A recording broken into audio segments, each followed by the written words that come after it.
Page d'histoire présente la révolte des Taiping de 1851 à 1864.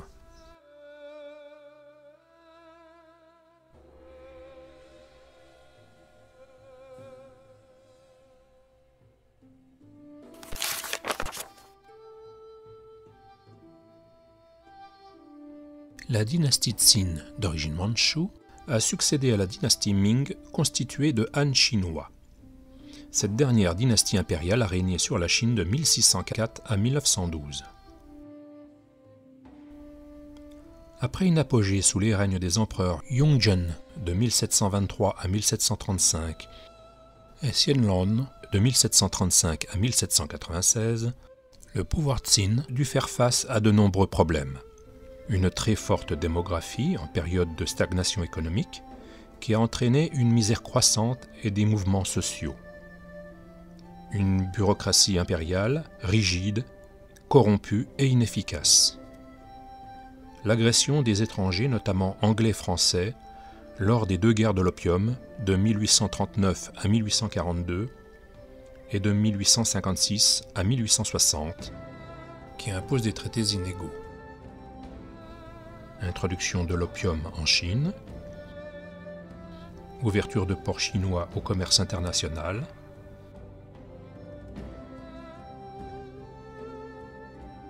et tolérance des missions catholiques.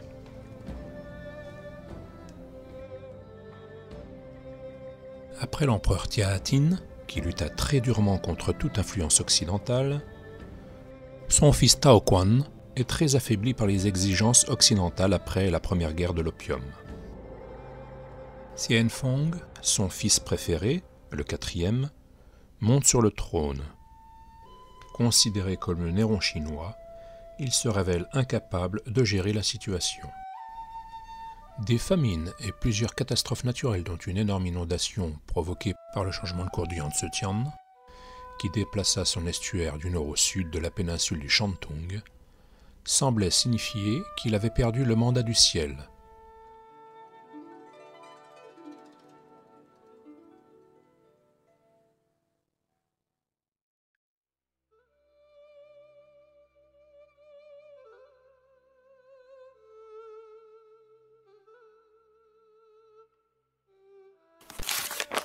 Les populations du sud, très hostiles aux Mandchous et aux étrangers, se soulevèrent à l'appel de l'agitateur Hong Xiuqian, qui se proclama empereur et s'empara de Nankin, dont il fit sa capitale.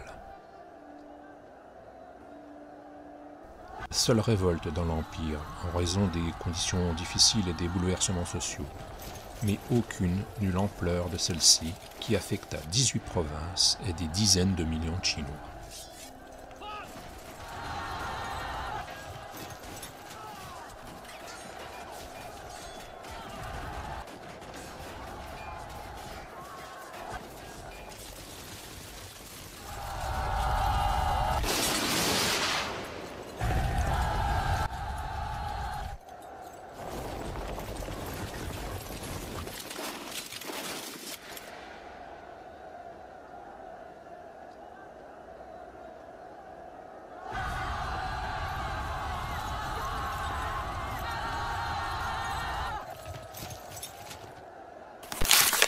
Hong était le plus jeune des 4 enfants d'une famille paysanne pauvre d'origine Hakka. Les Hakka étaient un peuple industrieux qui aurait migré du nord vers le sud de la Chine plusieurs siècles plus tôt et qui avait conservé ses coutumes d'origine. Élevé et éduqué dans la religion confucéenne, Hong a échoué aux examens de la fonction publique à 4 reprises. En 1837, pendant une maladie, Hong eut des visions. Un homme avec une barbe dorée lui a dit de purifier la terre du mal, et un homme d'âge moyen l'a instruit sur les démons exterminateurs. En 1843, il lut Les mots bienveillants pour conseiller le monde, un livret écrit par le chrétien Liang Fa, et interpréta sa vision comme signifiant que Dieu et Jésus l'avaient instruit en tant que second fils de Dieu pour purifier le monde. Il se considère alors comme chrétien, et estime que la culture chinoise de son temps est l'œuvre des démons du mal, insistant pour que tous ces symboles soient détruits.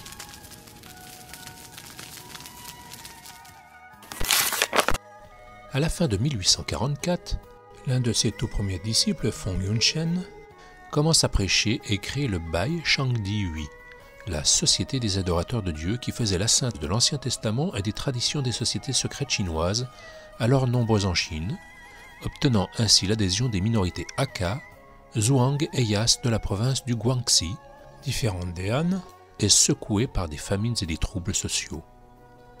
L'éloignement de Pékin, la capitale, faisait du Guangxi un lieu propice à la révolte.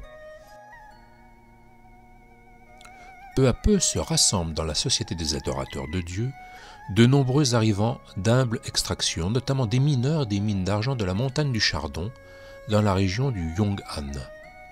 En 1847, Hong étudie l'Ancien Testament pendant 4 mois à Hong Kong sous la tutelle d'Isachar Jacobs Roberts, un missionnaire baptiste des États-Unis. C'était la seule formation formelle reçue dans les doctrines du christianisme. À l'automne de 1847, Hong et Feng vivent dans la montagne du Chardon avec environ 2000 adeptes. Ils écrivent alors des textes sur leur nouvelle religion assez éloignée des concepts chrétiens mal compris. En 1848, Yang Tzu-Tsin et Cha Chaogui les rejoignent. Le premier, le futur roi de l'Est, est un Hakka comme Hong. Il est pris de transe à la fin du printemps 1848 et devient alors le porte-parole de Dieu le Père. Le second, le futur roi de l'Ouest, est un paysan qui devient le porte-parole de Jésus.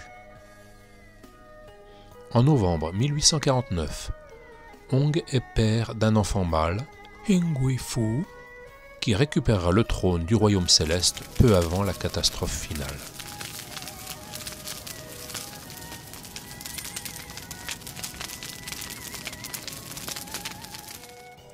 Dès 1850, Hong proclame la nécessité de se battre pour le ciel et des armes sont livrées aux membres de la société qui massacrent alors des soldats Qing en décembre et janvier 1851. C'est le début de la révolte et en septembre 1851, l'armée Taiping s'empare de la ville fortifiée de Yong'an. L'armée marche alors vers le nord. Elle ne peut prendre les capitales régionales de Juili et Changsha,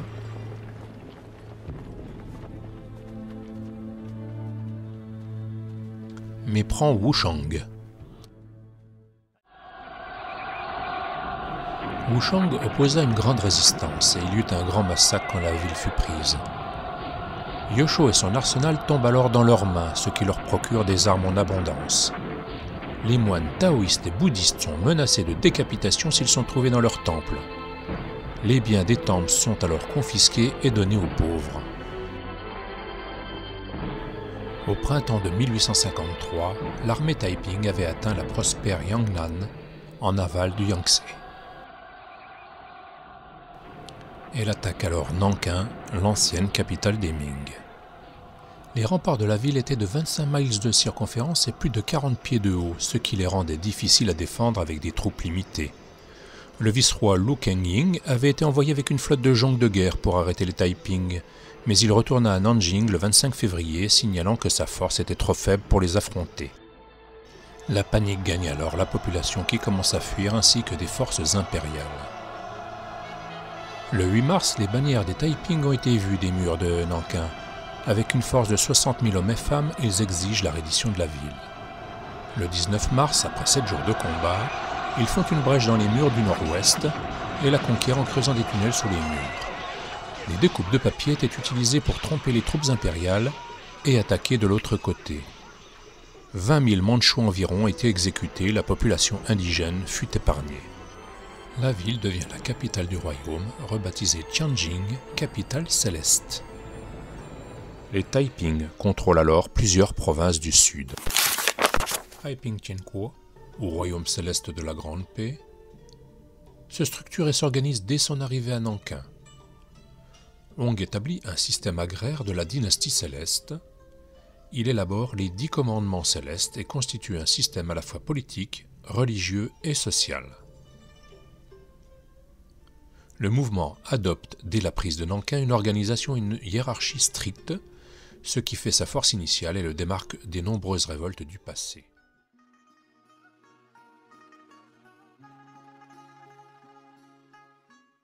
Les réformes sont radicales.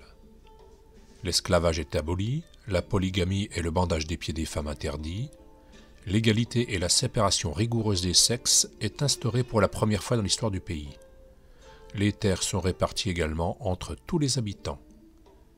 Les récoltes, les vivres, les vêtements, les étoffes et l'argent sont mis en commun puis redistribués égalitairement.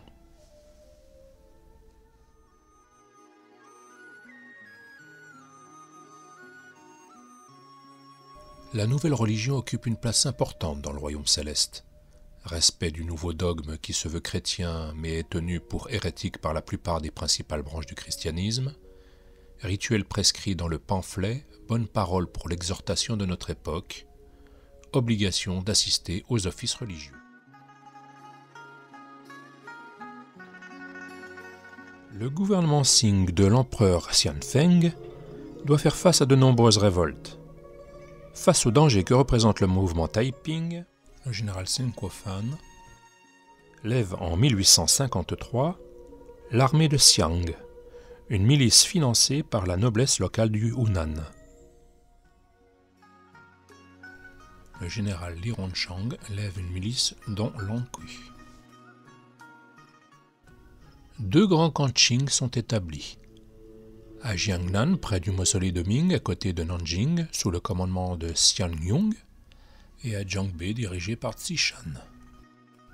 Ces forces n'étaient pas assez grandes pour reprendre Nanjing et étaient là pour essayer de bloquer les Taiping. Les Taiping avaient encore de nombreux navires à voile, pouvaient naviguer sur le Yangtze et échapper aux armées de blocage des Qing, qui n'avaient pas de marine à proprement parler. L'armée Taiping est divisée en trois groupes, l'une pour défendre Nanjing, une autre pour reprendre les villes du Yangtze comme Wuhan, et la dernière pour marcher vers le nord et menacer Pékin.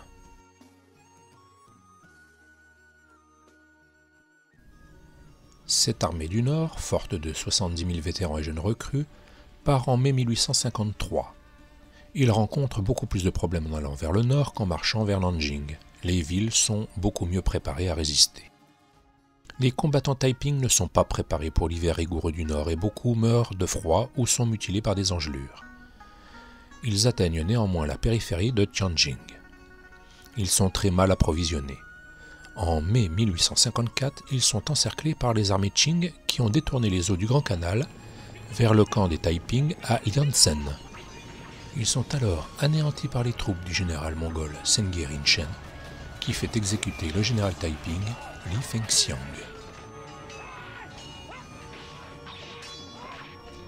Des combats acharnés ont également lieu dans le Hunan, où les Qing gagnent la victoire du lac Dongting le 25 juillet 1854, et autour de Wuhan et Wuhu. Les Taiping sont défaits à la bataille de Tongshan et perdent Luchou en octobre 1855.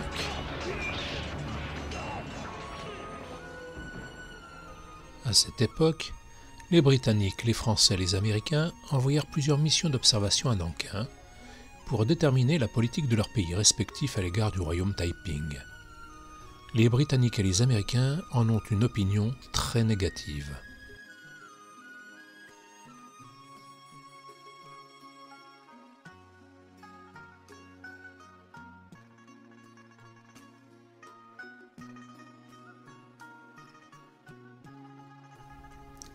Après l'échec de l'expédition vers Pékin, le royaume Taiping ne conquiert plus de territoire.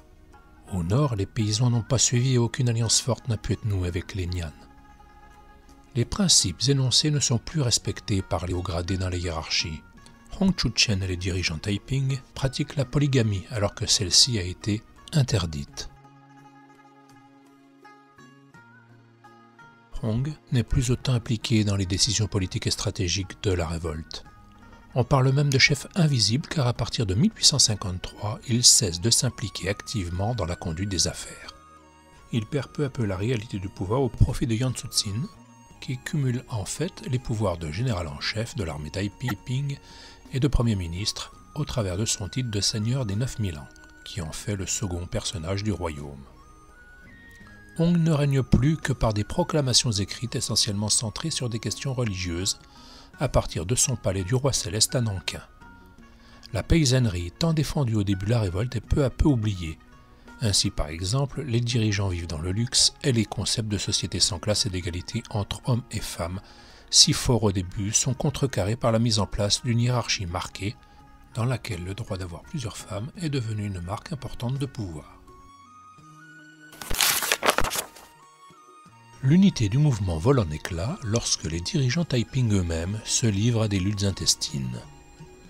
Le 20 juin 1856, l'armée des Taiping a vaincu l'armée des Qing menée par Qianlong au camp de Tian'an et levé le siège de 3 ans à Nanjing.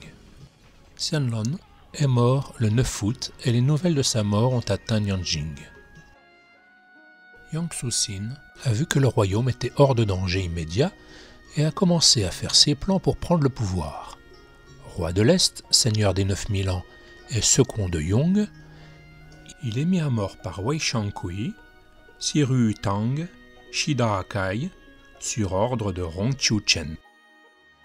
Ce meurtre est suivi par le massacre des troupes restées fidèles à Yang par Wei Shankui. Wei Shankui et Siru Tang sont eux-mêmes assassinés peu après, sur ordre de Hong, pour avoir essayé d'assassiner aussi Shida Akai à son retour.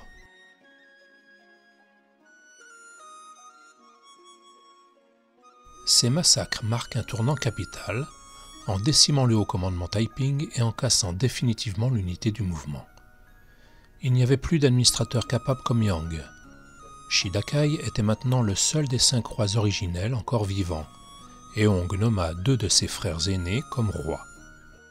Rongrenta, appelé le roi des bénédictions, et Rongrenfa, appelé le roi de la paix. La méfiance et les ressentiments s'amplifient entre Shida Akai et les frères Hong.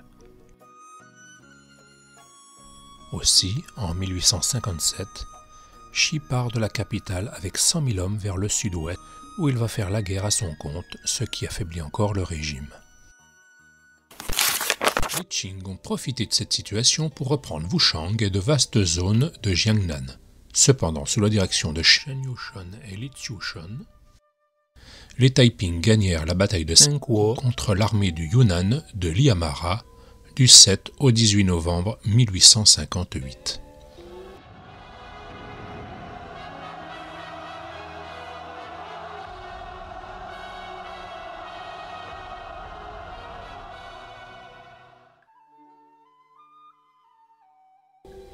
Après l'incident de Tianjin, les dirigeants de la rébellion ont commencé à perdre le soutien du peuple, et la rébellion a commencé à décliner malgré l'arrivée à la demande de Hong de Hong Rentan, un cousin à lui, en 1859.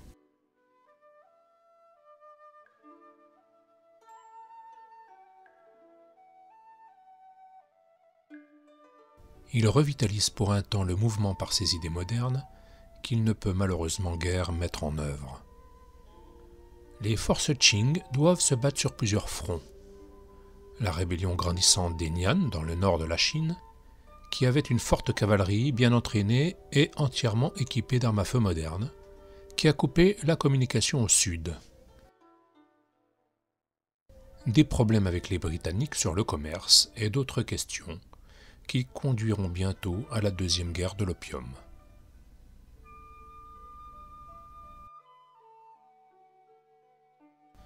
Les soldats Taiping devaient se battre dans cette guerre civile sans pitié, sachant qu'ils seraient décapités s'ils étaient capturés, ce qui renforçait encore leur détermination à ne pas capituler.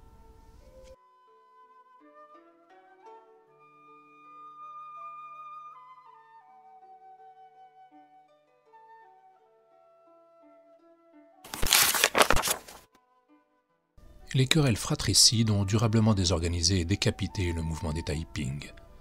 Les Occidentaux, qui regardaient avec sympathie les Taiping chrétiens au début, conclurent à la difficulté de traiter avec les Taiping et au caractère fantaisiste de leur christianisme dès 1854, et surtout avec la fin de la Seconde Guerre de l'opium lors de la Convention de Pékin en 1860, qui accorde en effet à la France, au Royaume-Uni et à la Russie de grands avantages commerciaux et territoriaux. Hong Kong est concédé aux Anglais et une partie de la Mandchourie à la Russie. Les Britanniques fondent leur décision de ne plus rester neutres sur 4 points. Protéger les intérêts commerciaux du Royaume-Uni, et en particulier le commerce de l'opium, commerce auquel les Taiping sont radicalement opposés. Répondent favorablement à l'approche désormais conciliante des Qing.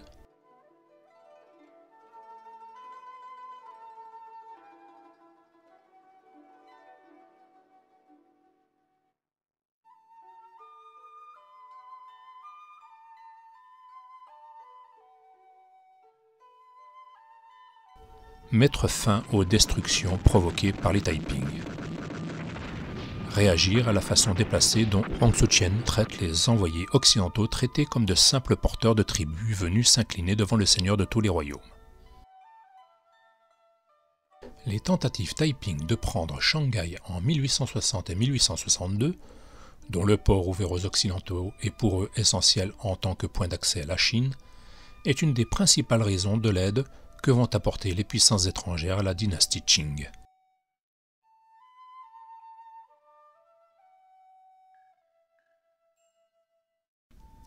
En mai 1860, les Taiping vainquirent les forces impériales qui assiégeaient Nanjing depuis 1853, les éliminant de la région en faisant de grands massacres et ouvrant la voie à une invasion réussie des provinces du Jiangsu et du Zhejiang, la région la plus riche de l'empire Qing, mais ne peuvent contrôler l'ensemble du Yangtze-Yang, qui est le cœur et le grenier du royaume, malgré la prise des dépôts impériaux de Yangzhou et de Suzhou, en juin 1860.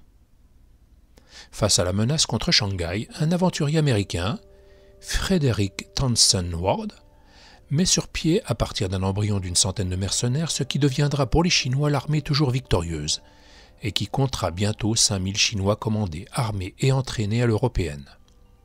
À sa mort en 1862, son successeur, le général britannique Charles George Gordon, fera également la différence contre les armées Taiping, notamment lors de la seconde attaque infructueuse des Taiping sur Shanghai en janvier et février 1862. Les défenseurs sont d'ailleurs aidés par une chute de neige qui dure 58 heures, accompagnée d'une température de moins 12 degrés, qui prend par surprise les Taiping.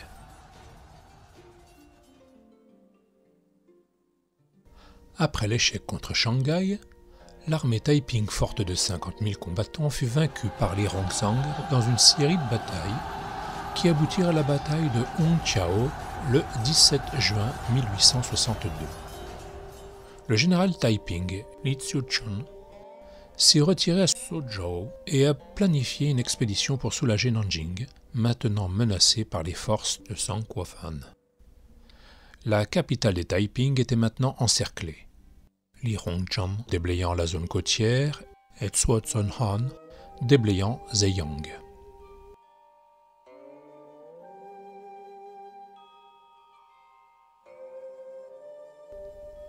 Les taxes de la riche région de Shanghai ont servi à soutenir les forces de Zhuo. Il a également pu acheter de nombreux fusils de l'Ouest et de l'artillerie, malgré les réticences du conservateur Zheng.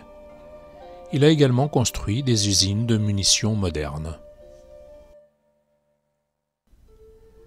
Le royaume céleste est maintenant à l'agonie face à l'armée toujours victorieuse qui reprend Suzhou en 1863 et aux armées Qing. Nanjing étant maintenant coupée du soutien de la vallée du Yangtze, est assiégée. Elle est défendue avec une détermination fanatique. Hong Xiuqian meurt le 1er juin 1864, peut-être d'une maladie après avoir mangé des mauvaises herbes. Selon son fils, il est mort de maladie, selon Li Ziuchun, il s'est empoisonné. Selon le rite Taiping, il a été enveloppé dans un linceul jaune et enterré sans cercueil. Il est annoncé que le roi céleste est allé au ciel demander au Père céleste d'envoyer une armée pour aider les Taiping. Le fils de Hong, Tingguifu, règne pendant 6 semaines.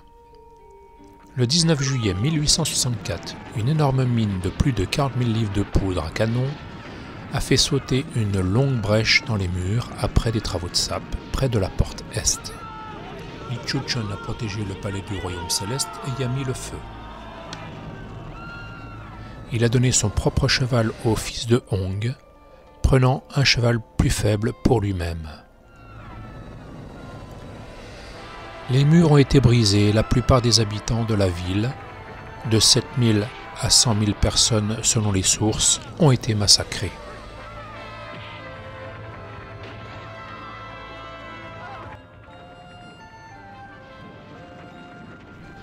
Pendant le pillage de Nanjing, Tang Guifu et quelques fidèles se cachent dans un ancien temple.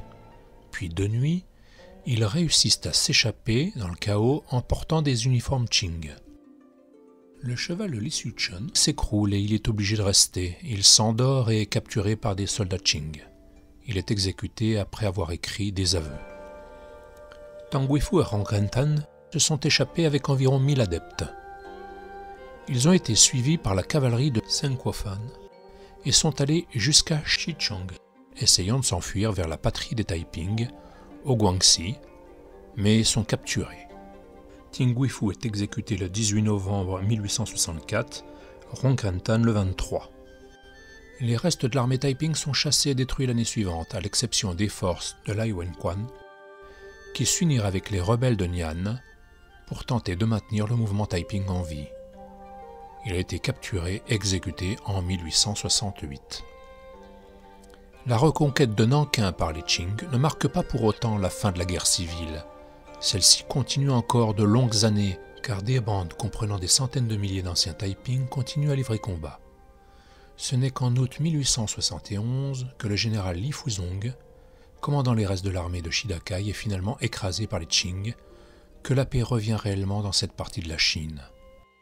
Vers 1880, les Taiping ayant fui la Chine s'engagent dans les pavillons noirs commandés par Liu Yongfu pour lutter contre la présence française au Tonkin, aux côtés des troupes impériales chinoises, puis tombent peu à peu dans le brigandage.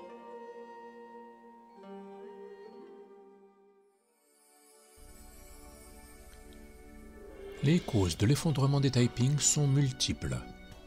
L'ignorance et l'incompréhension du monde extérieur, et de l'Occident tout particulièrement, qui ne tardera pas à les combattre.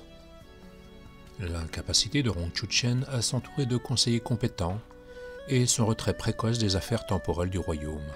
Le défaut de modernisation, notamment dans le domaine militaire, à l'opposé des armées Qing, qui, avec l'armée de Xiang et l'armée toujours victorieuse, aidée par les Occidentaux, qui constituent des armées modernes équipées à l'européenne.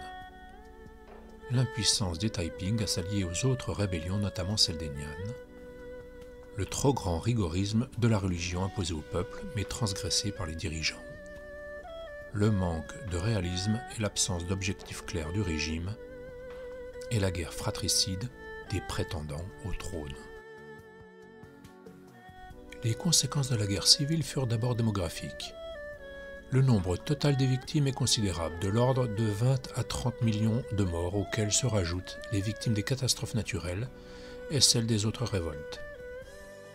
De 435 millions d'habitants en 1850, la Chine n'en comptait plus que 350 millions vers 1870. Les mouvements de population entraînés par la guerre conduisirent à un bouleversement démographique.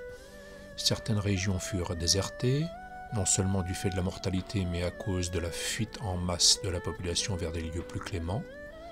La population de Nankin passa ainsi de 900 000 habitants à presque rien. Hangzhou passa de 2 millions d'habitants en 1784 à 620 000 seulement un siècle plus tard. La population recensée dans cette ville de Langqi subit des pertes de 40 à 90%. A l'inverse, les régions ou les villes à l'abri de la guerre virent leur population augmenter brutalement. La concession britannique de Shanghai passa de 500 habitants en 1853 à 20 000 en 1854 pour atteindre plus de 500 000 habitants en 1862. Les révoltes conjuguées aux guerres impérialistes affaiblirent durablement le régime et donnèrent naissance à un proto-nationalisme qui inspirera les mouvements qui l'ont suivi. Sun Yat-sen, le Kuomintang, le mouvement du 4 mai 1919 et le communisme chinois. Le mouvement Taiping est l'héritier des traditions révolutionnaires millénaires et malgré ses excès et son échec final, a ouvert la voie à la mutation de la société chinoise vers sa douloureuse modernisation.